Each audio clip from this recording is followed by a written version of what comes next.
मैं डॉक्टर भामा अग्रवाल आपके अपने यूट्यूब चैनल पर आपका स्वागत करती हूँ, अभिनंदन करती हूँ।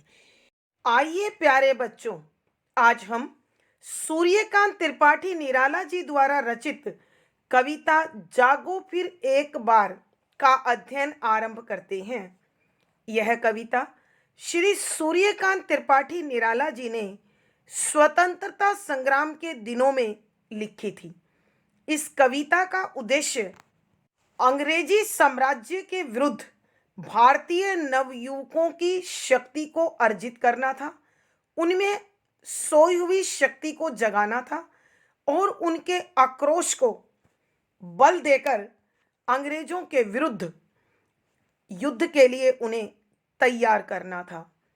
और उन्होंने इस कार्य के लिए भारत के गौरवमयी इतिहास को उठाया और भारतीय नवयुवकों में, भारतीय जनता में जोश पैदा करने का बड़ा सफल प्रयोग किया। उन्होंने गुरु गोविंद सिंह, जिन्होंने सत श्री अकाल का नारा देकर मृत्यु तक के भय को लोगों के हृदय से निकाल दिया था, उन्होंने जिस खालसा सेना के माध्यम से औरंगजेब के विरुद्ध संघर्ष किया था, ठीक उसी प्रकार वो अब भारतीयों को अंग्रेजों के विरुद्ध युद्ध के लिए तैयार करना चाहते थे। भगवान शंकर के मृत्युंजय रूप को धारण कर निर्भय होकर युद्ध में उतरने की प्रेरणा दी। कवि ने नवयुवकों को समझाते हुए उन्हीं से प्रश्न किया कि भला कोई व्यक्ति सिंहनी से उसका बच्चा छीन सकता है? अर्थात कोई नहीं, लेकिन भेड़ की माता तो बेचारी लाचार विवश होकर आंसू बहाती हुई अपने बच्चे को छीनते हुए देखती रहती है। तो कवि यहाँ भारतीय नवयुवकों में सिंहनी वाली वो शक्ति जगाना चाहते हैं कि उनके रहते भारत माता की अस्मिता पर कोई आंच न आने पाए, कोई कैसे भारत को गुलाम रख सकता है। यहाँ कवि ने भारतीय नवयुवकों को गीता के उस संदेश का भी याद दिलाया जिसमें भगवान श्री कृष्ण ने कर्म करो फल की इच्छा मत करो का संदेश दे सबको कर्मशील बनने की प्रेरणा दी। और इस शाश्वत संदेश का सहारा लेकर उन्होंने कहा कि तुम युद्धवीर हो। ये समय का चक्र है कि इस शोषण के समक्ष हम दब गए और कमजोर पड़ गए। अतः अपने आप को मुक्त रखो, युद्ध में विजयी बनो और जो भारतीय मनीषियों ने महामंत्र हमें हमेशा विजयी रहने का, दिग्विजयी रहने का दिया है, उसे अपने चरित्र में धारण करने का संदेश दिया। उन्होंने कहा कि जीवात्मा के रूप में जो ब्रह्म तत्व हमारे शरीर में मौजूद है, इसे हमें पहचानना होगा। इसलिए कायरता को, दीनता को, स्वार्थ परता को, पर कातरता को त्याग कर अपनी आंतरिक शक्तियों को पहचाने और उन आंतरिक शक्तियों की पहचान करने के बाद एक बार पुनः अपनी शक्ति को संचित कर अपने पुनः गौरव को प्राप्त करें और इस दिव्य जागरण से जाग जाएं। आइए बच्चों, अब हम कवि द्वारा लिखी इन पंक्तियों की व्याख्या करते हैं। पद संख्या 1। जागो फिर एक बार, समर में अमर कर प्राण, गान गाए महासिंधु से, सिंधु नद तीरवासी, सैंधव तुरंगों पर चतुरंग चम्मू संग, सवा सवा लाख पर एक को चढ़ाऊंगा, गोविंद सिंह निज नाम जब कहाऊंगा। प्रसंग। प्रस्तुत पद हमारी हिंदी की पाठ्य पुस्तक आधुनिक हिंदी कविता में संकलित श्री सूर्यकांत त्रिपाठी द्वारा रचित छायावाद के आधार स्तंभ कवि श्री सूर्यकांत त्रिपाठी निराला जी द्वारा रचित कविता जागो फिर एक बार से लिया गया है। संदर्भ: इस कविता में कवि स्वतंत्रता संग्राम के दौरान भारतीय नवयुवकों को देश प्रेम और वीरता का संदेश दे रहे हैं। देश हित सर्वस्व त्याग की भावना भरकर चाहते हैं कि भारतीय नवयुवक इस स्वतंत्रता संग्राम में बढ़ चढ़कर हिस्सा लें, ताकि इस सामूहिक प्रयास से अंग्रेजी प्रशासन की नींव को हिलाया जा सके और देश को स्वतंत्रता प्राप्त हो सके। ऐसे में कवि सिख धर्म अथवा सिख संप्रदाय के 10वें गुरु गोविंद सिंह के चरित्र की वीरता, भारत माता के प्रति उनके लगाव का उदाहरण देते हुए समझाते हैं कि व्याख्या शब्दों के अर्थ साथ साथ। जागो प्यारे बच्चों, यहाँ नींद से जागना नहीं है, अपने अपने कर्तव्य को समझने के लिए जागना है, अर्थात सचेत होना। फिर दोबारा एक बार और समर युद्ध अमर, जिसको कोई मार ना सके, कर दीजिए प्राण जीवन। गान गाए यश गान गाए महासिंधु से, कि सागर के समान विशाल सिंधु सिंधु नद नदी तीरवासी किनारे पर रहने वाले। क्योंकि हमारे भारतवर्ष की सभ्यता को सिंधु घाटी की सभ्यता कहते हैं, क्योंकि सिंधु नदी के किनारे इस सभ्यता का संस्कृति का विकास हुआ। सैंधव सिंधु प्रदेश से जुड़े हुए तुरंग घोड़े, पर चतुरंग 4 रंग वाले हाथी, घोड़े, रथ व पैदल, इसको हम चतुरंगिणी बोलते हैं। चम्मू सेना संग साथ में 1.25 लाख पर, यानी विपक्षी पक्ष के, शत्रु पक्ष के जहां 1.25 लाख सैनिक होंगे, वहां उन पर केवल एक भारतीय सैनिक को युद्ध के लिए भेजूंगा और वो उनको जीत कर आएगा। तभी मैं अपना नाम गोविंद सिंह कहलाऊंगा। यहाँ कवि सूर्यकांत त्रिपाठी निराला जी भारतीय नवयुवकों को जागृत करते हुए, प्रेरणा देते हुए कहते हैं कि हे भारतीय नवयुवकों, तुम एक बार फिर जागृत हो जाओ, संगठित हो जाओ, अपने देश के प्रति अपने दायित्व को समझो और भारत माता की स्वतंत्रता हेतु अपना सर्वस्व बलिदान कर दो। कवि याद दिलाना चाहते हैं, समर में अमर कर प्राण गान गाए महासिंधु से, कि तुम भारतीय सेना के उस मनोबल को याद करो, भारतवर्ष की उस गरिमा को याद करो, जहां सिंधु नदी के किनारे पर रहने वाले तुम्हारे पूर्वजों ने, यानी हमारे पूर्वजों ने सिंधु प्रदेश के घोड़ों पर सवार होकर चतुरंगिनी सेना के साथ, अर्थात हाथी, घोड़े, रथ व पैदल सेना के साथ युद्ध भूमि में लड़ते लड़ते वीरगति को प्राप्त हुए, शहादत को प्राप्त हुए और पूरे विश्व में उनका गुणगान महासागर के समान गाया गया। बड़ा ऊंच वीरता का परिचय दे उन्होंने समूचे विश्व में अपनी वीरता का परचम फहरा दिया। आगे कवि कहते हैं कि 1.25 लाख पर एक को चढ़ाऊंगा, गोविंद सिंह निज नाम जब कहाऊंगा। कि हे देशभक्तों, हे देश की युवा शक्ति, तुम उस एक युवक को स्मरण करो, उस एक महावीर का स्मरण करो जिसने वीरों को मोहित करने के लिए, वीरों को जागृत करने के लिए, उनमें वीरता के प्राण फूंकने के लिए युद्ध का गीत सुनाया था और ये कहा था कि मैं शत्रु के 1.25 सैनिकों को जब अपने द्वारा तैयार किए गए एक शेर से लड़ाऊंगा, एक सिंह के समान ताकतवर सैनिक से लड़ाऊंगा, और जब वो जीत कर आएगा, वीरता को प्राप्त करेगा अथवा बलिदान की भेंट चढ़ जाएगा, तभी संसार में मैं अपने आप को गोविंद सिंह कहलाना पसंद करूंगा। प्यारे बच्चों, ध्यान दीजिए, गुरु गोविंद सिंह ने खालसा पंथ की जो स्थापना की थी वो औरंगजेब के विरुद्ध की थी कि मुगलों की सेना को मैं पराजित करूंगा।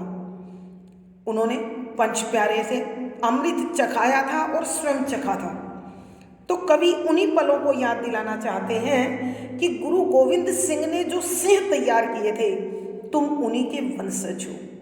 आइए बच्चों, हम पद संख्या 1 के क भाग की व्याख्या दोबारा करते हैं।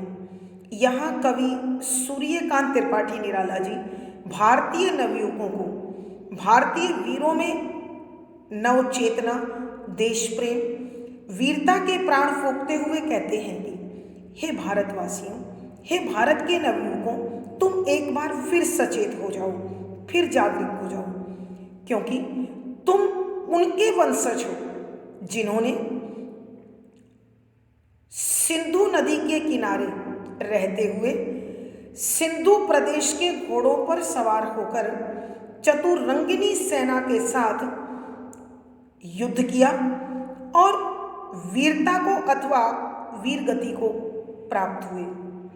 उन्होंने इस युद्ध भूमि में अपने प्राणों को गंवाकर अथवा दूसरों के प्राणों को छीनकर अपने जीवन को अमर बना लिया और पूरे विश्व में उनका यशगान सागर के समान ओजस्वी गंभीरता से भरा हुआ गूंज उठा।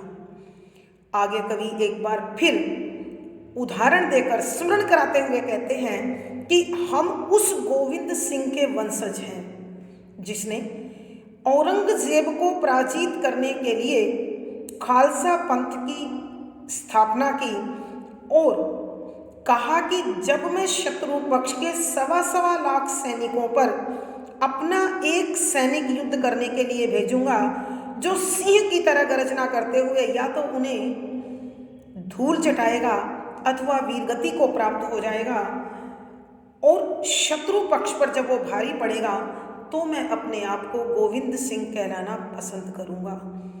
भावार्थ, कवि के कहने का भाव यह है कि हम भारतवासी परम तेजस्वी, परम पराक्रमी, ओजस्वी वीरों के वंशज हैं।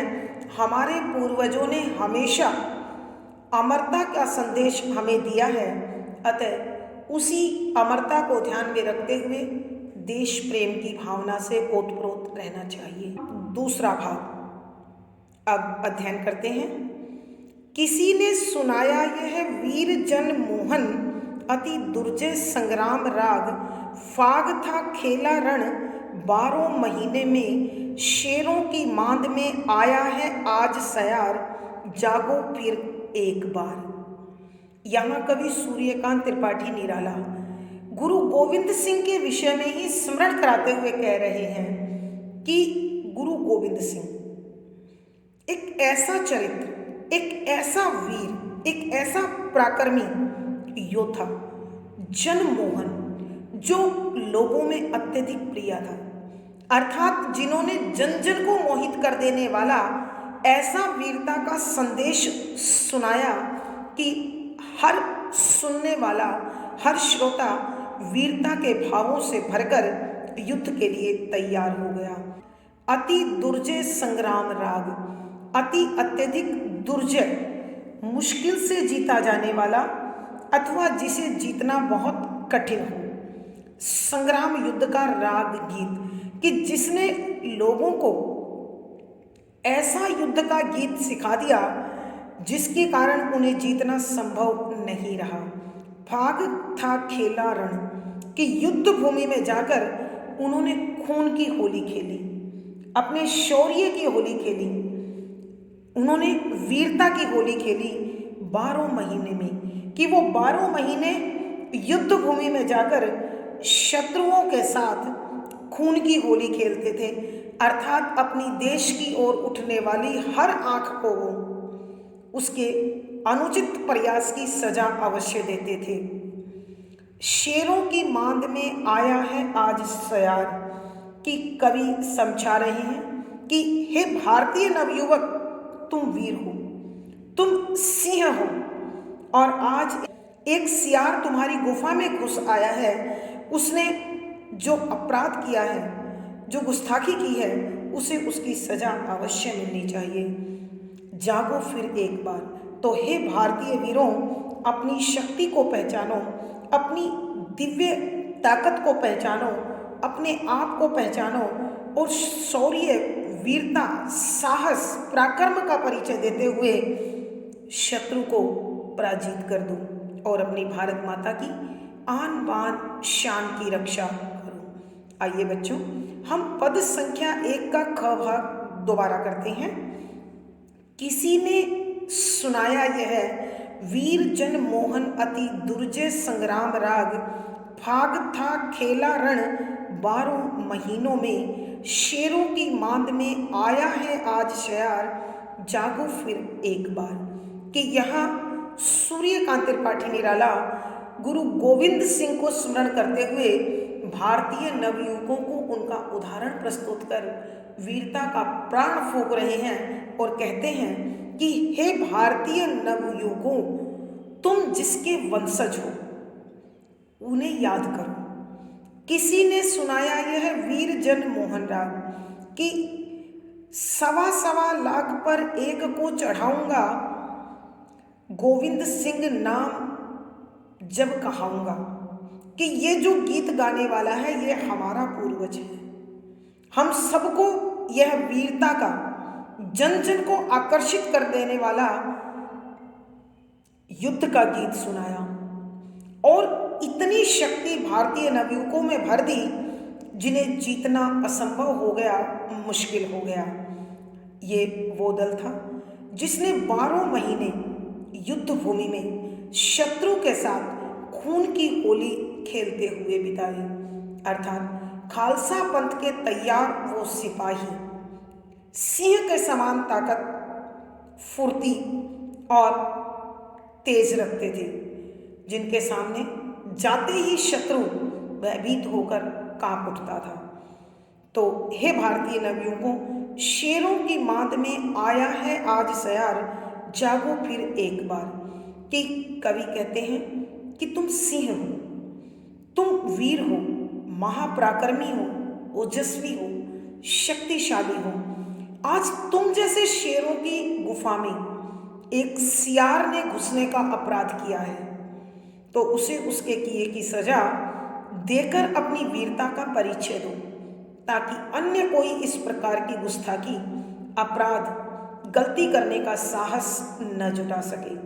भावार्थ, कवि के कहने का भाव यह है कि भारतीय नवयुवकों, तुम अपने पूर्वजों के दिए उन संस्कारों को पहचानो, अपनी आत्मा में सोई उस अलौकिक शक्ति को पहचानो और अपनी भारत माता की आन बान शान के लिए अपना सर्वस्व न्यौछावर करने को तैयार हो जाओ। विशेष यहाँ कवि ने देश प्रेम के और पुरुषार्थ के भाव जुगाने की कोशिश की है, शुद्ध साहित्यिक खड़ी बोली है, भारतीय समाज के गौरवमयी अतीत का चित्रण किया गया है, वीर रस ओज गुण है। यहाँ खून की होली खेलना मुहावरे के कारण लक्षणा शब्द शक्ति है, मुक्तक छंद गेय शैली और संगीतात्मकता बनी हुई है। इस पद में गोविंद सिंह को याद किया गया है स्मरण अलंकार, जागो फिर एक बार संबोधन अलंकार, अनुप्रास अलंकार, पुनरुक्ति प्रकाश, उपमा आदि अलंकारों का सुंदर सटीक प्रयोग हुआ है। पद संख्या 2, सत श्री अकाल, भाल अनल धक धक कर जला, भस्म हो गया था काल, तीनों गुण तापत्र, अभय हो गए थे तुम, मृत्युंजय व्योमकेश के समान अमृत संतान तीव्र भेद कर सप्तावरण मरण लोक शोकहारी पहुँचे थे यहाँ जहाँ आसन है सहस्त्रार जागो फिर एक बार। प्रसंग पूर्ववत। संदर्भ यहाँ कवि सूर्यकांत त्रिपाठी निराला जी खालसा पंथ के संस्थापक गुरु गोविंद सिंह की वीरता का गुणगान करते हुए भारतीय नवयुवकों को पौरुषत्व का, वीरता का, पराक्रम का, देश प्रेम का पाठ पढ़ा रहे हैं और उन्होंने भारतीयों के अंदर सोई उस दिव्य शक्ति को जगाने की कोशिश की है जिसके कारण हम भारतवासियों का इतिहास और गौरव गान विश्व भर के कोने कोने में गूंजता रहा है। दास्तां में झगड़ा भारत अपने उस सम्मान को खो रहा था और कवि चाहते हैं कि जिस समय देश की युवा शक्ति अपने लक्ष्य को पहचान कर कर्मठता से जुड़ जाएगी, फिर इस देश की अस्मिता को कोई आंच नहीं आ सकती। इसी प्रकार के भावों से भरे इस पद में कवि लिखते हैं कि व्याख्या शब्दों के अर्थ साथ साथ सत श्री अकाल सिख संप्रदाय का वह पावन नारा जिसका अर्थ है कि अकाल पुरुष सत्य है, पूजनीय है। भाल मस्तक अनल आग, यहाँ आग का अर्थ है ओज, तेज, धक धक तेजी से जला जलने लगा, भस्म राख हो जाना, नष्ट हो जाना। काल यमराज, तीनों गुण, तीन गुण प्रत्येक शरीर में, सत रज तम। ताप त्रय, तीन प्रकार के ताप, देहिक दैविक भौतिक। अभय निडर, तुम भारतवासी। मृत्युंजय, मृत्यु को जीत लेने वाला। व्योमकेश, व्योम माने आकाश, केश माने बाल। प्यारे बच्चों, जिस समय भगवान शंकर ने तांडव नृत्य किया था तो उनके बाल पूरे आकाश में फैल गए थे, इसलिए जो उनकी खुली जटाएं पूरे आकाश में फैली, तब से भगवान शंकर का एक नाम व्योमकेश भी हुआ कि जिसके बाल पूरे आकाश को ढके हुए हैं वो व्योमकेश अर्थात भगवान शंकर।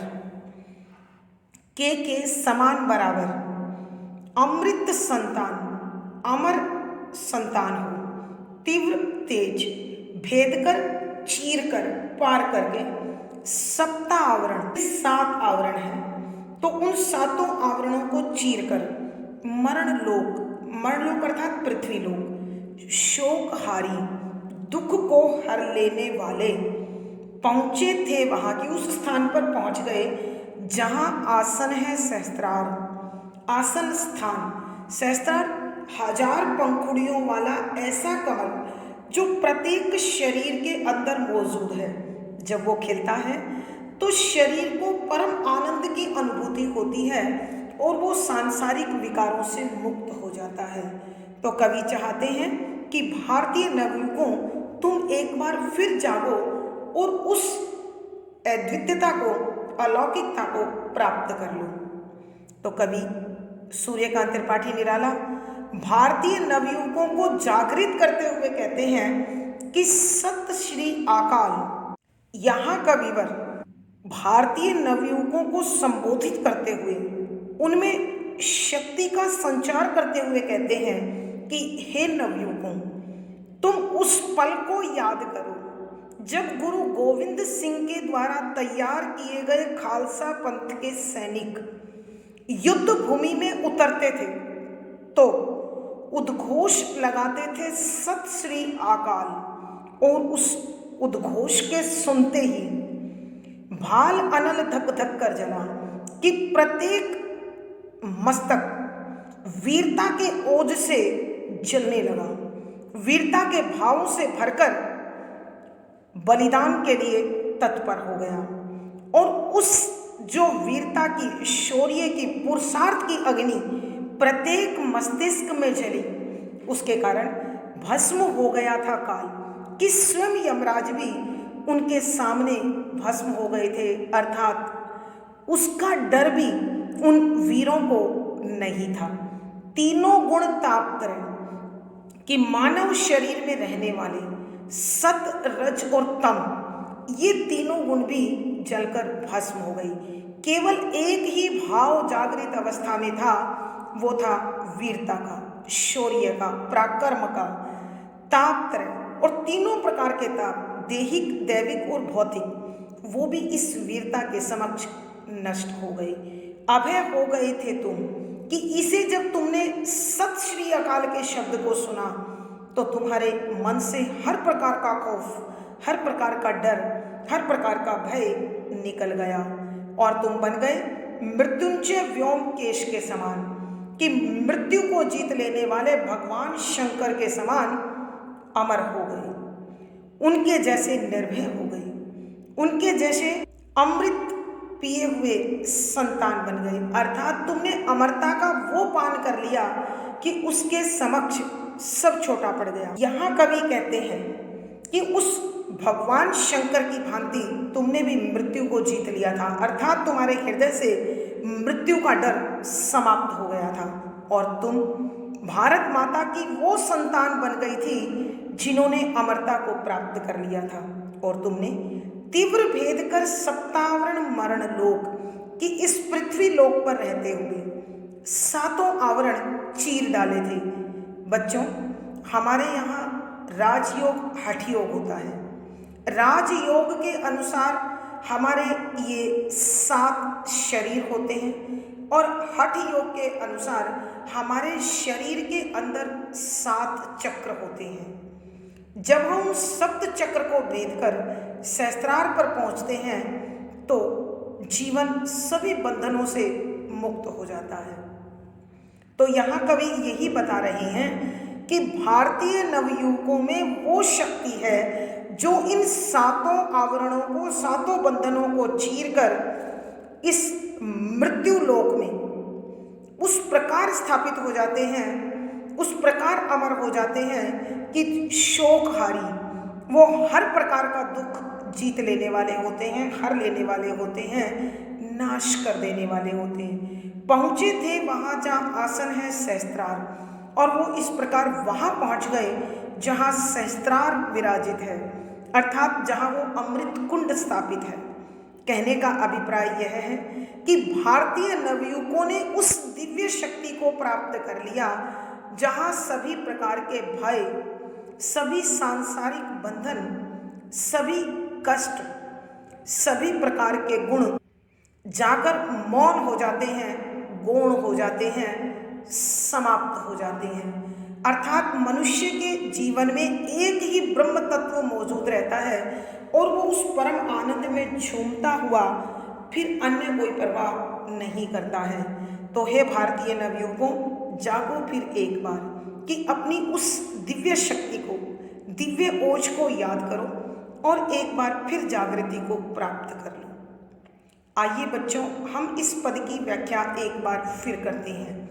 यहाँ कवि सूर्यकांत त्रिपाठी निराला जी खालसा पंथ के संस्थापक गुरु गोविंद सिंह की ओजस्वी वाणी और उनके द्वारा तैयार किए खालसा पंथ के सैनिकों की वीरता का वर्णन कर रहे हैं और चाहते हैं कि भारतीय नवयुवकों में वह पुरातन ओज, शौर्य, पराक्रम, पुरुषार्थ एक बार वो इस प्रकार कूट-कूट भर दें कि शत्रु पक्ष को भारतीय नवयुवक धूल चटा दें, उनके सारे मंसूबों को, उनके सारी भावनाओं को समाप्त कर दें। इसी प्रकार के भावों से भरकर भारतीय नवयुवकों को संबोधित करते हुए कवि कहते हैं कि हे भारत के नवयुवकों, हे भारत की युवा शक्ति, याद करो तुम उस नारे को जिसको सुनते ही सारा वातावरण बदल गया, कि जब युद्ध भूमि में जाकर वीर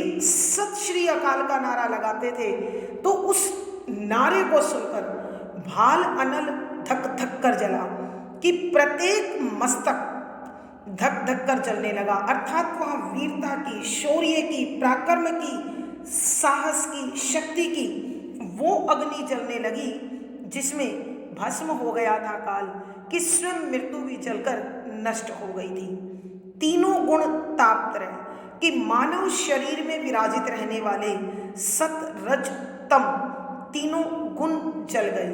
तापत्रय की तीन प्रकार के जो ताप मनुष्य को हमेशा व्यथित रखते हैं, दुखी रखते हैं, चिंतित रखते हैं, परेशान रखते हैं, दैहिक, दैविक, भौतिक, वो तीनों भी जलकर नष्ट हो गए। अभय हो गए थे तुम, कि उस समय तुम निडर हो गए थे, निर्भीक हो गए थे, निर्भय हो गए थे, तुम्हें किसी प्रकार का कोई डर नहीं था। और उस समय जो तुम्हारी स्थिति थी मृत्युंजय व्योमकेश के समान, कि तुम मृत्यु को जीत लेने वाले भगवान शंकर के समान शक्तिमय, ओजमय, अमरता को प्राप्त कर गई। अमृत संतान, कि तुम उस की अमृत संतान हो, अर्थात तुम्हें अमरता प्राप्त है, कि संसार में देह आती और जाती है, लेकिन तुम्हारे अंदर जो जीव तत्व है, जो जीवात्मा है, वो कभी नहीं मरती। अतः तुम अमर हो। तीव्र भेद कर सप्तावरण मृत्यु लोक शोकहारी, कि तुम वो वीर हो जो हर प्रकार के दुख को हर लेते हो और तेजी से सातों आवरणों को चीरकर इस पृथ्वी लोक से पार निकल जाते हो। अर्थात इस संसार के जितने बंधन हैं, विकार हैं, मोह माया है, वो तुम्हें पकड़ नहीं पाती है, कि सातों चक्र को बेधते हुए, सातों शरीरों को बेधते हुए तुम उस स्थान पर पहुंच जाते हो जहां वो 1000 पंखुड़ियों वाला कमल खिल उठता है, जिसे हम सहस्त्रार कहते हैं। वहां पहुंचकर तुम ब्रह्म तत्व में लीन हो जाते हो। अर्थात यह संसारिकता, संसार से जुड़े हुए कष्ट, मोह माया आदि तुम्हें जरा भी व्यथित नहीं कर सकती, दुखी नहीं कर सकती, चिंतित नहीं कर सकती। तो हे भारतीय नवयुवकों, जागो फिर एक बार, कि एक बार पुनः जागृत हो जाओ और अपनी उन दिव्य शक्तियों को पहचानते हुए उस परम तत्व को प्राप्त कर लो, उस वीरता को प्राप्त कर लो, उस ओज व शौर्य को प्राप्त कर लो, कि देश पराधीनता की बेड़ियों से मुक्त हो जाए, भारत माता को उसकी स्वतंत्रता प्राप्त हो और भारत आन बान शान को प्राप्त कर मुक्ति को प्राप्त कर ले, देश की प्रतिष्ठा उसे पुनः प्राप्त हो जाए। भावार्थ, कवि के कहने का भाव यह है कि भारत की जो दिव्य शक्तियां हैं, भारतीय जीवों में जो अलौकिक तत्व है, वह तत्व वो पहचाने और अपने देश हित, अपना सर्वस्व न्यौछावर करने को तत्पर हो जाएं। शेष यहाँ कवि ने भारत के अतीत का गौरवगान करते हुए भारतीय नवयुवकों में वीरता, पुरुषार्थ, शौर्य और पराक्रम का तेज भरने की कोशिश की है। शुद्ध साहित्यिक खड़ी बोली का प्रयोग है। यहाँ कवि ने योग शास्त्र के नियम, हठ योग, राजयोग सभी का प्रयोग किया है। वीर रस ओज गुण है। यहाँ मुक्तक छंद, गेय शैली और संगीतात्मकता बनी हुई है। इस पद में अनुप्रास, पदमैत्री, विप्सा, उल्लेख, उपमा, संबोधन आदि अलंकारों का सुंदर सटीक प्रयोग हुआ है। आज की कक्षा में प्यारे बच्चों इतना ही। अगली वीडियो में फिर मुलाकात होगी। आशा है पढ़ा गया विषय आपको अच्छी प्रकार से समझ में आया है। अपने भाव व विचार कमेंट बॉक्स में लिखें। वीडियो को लाइक करें, शेयर करें और चैनल सब्सक्राइब करें। आपका दिन और जीवन मंगलमय हो, इसी शुभकामना के साथ आभार, धन्यवाद।